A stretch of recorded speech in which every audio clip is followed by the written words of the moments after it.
তীব্র তাপে পুড়ছে সারা দেশ। গেল কয়েকদিন ধরে দেশের বিভিন্ন অঞ্চলে বেড়েই চলছে তাপমাত্রা। শনিবার দুপুরে চুয়াডাঙ্গার তাপমাত্রা ছাড়িয়ে যায় 41 ডিগ্রিতে। সেই সঙ্গে 40-এর কাছাকাছি উঠেছে বেশিরভাগ জেলা। এদিন ঢাকায় তাপমাত্রা পারদ ওঠে 39 ডিগ্রির উপরে। সেই সঙ্গে রাজশাহী, খুলনা, ময়মনসিংহ, রংপুর সব অঞ্চলেই ছড়ায় উত্তাপ। গরমের তীব্রতায় শহরের রাস্তা থেকে শুরু করে গ্রামের মাঠ পর্যন্ত মানুষ পড়েছে চরম ভোগান্তিতে। তাপের তীব্রতা কমাতে নগরীর সড়ক জুড়ে ছেটানো হচ্ছে পানি। এতে সাময়িক স্বস্তি এলেও কমছে না উত্তাপ।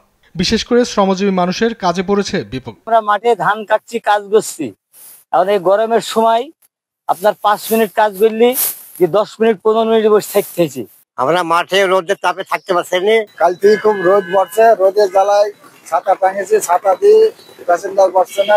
রোদ্রের যে তীব্রতা তাতে বাইরে আসাটা খুব কঠিন হয়ে যাচ্ছে। গরম নিবারণে গাছের ছায়ায় বাড়ছে মানুষের ভিড়। সেই সঙ্গে তৃষ্ণা মেটাতেও ডাব ও রসের দোকানে বেড়েছে মানুষের আনাগোনা। পুকুরে জলাশয়ের জলকেলিতে মেতেছে শিশু কিশোররা।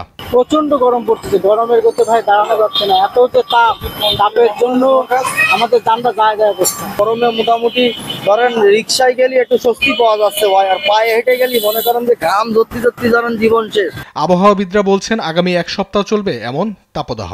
এ সময় তাপমাত্রা থাকবে 42 ডিগ্রির আশেপাশে। পরের সপ্তাহে তাপমাত্রা কমে আসার সম্ভাবনা রয়েছে। টোটাল এক সপ্তাহ কিংবা 7 থেকে 10 দিনের মধ্যে মোটামুটি সারা দেশ হিট মুক্ত হতে পারে যদি বৃষ্টিটা কন্টিনিউ করে। কারণ 12 তারিখ থেকে যে বৃষ্টিটা শুরু হবে সেটা হয়তো আস্তে আস্তে বিস্তৃতি লাভ করতে পারে। প্রথম দিনের যে বৃষ্টিটা হবে 12 তারিখের কাছাকাছি সময়, সেটা তাপমাত্রা 1 থেকে কয়েক ডিগ্রি কমে আসতে পারে।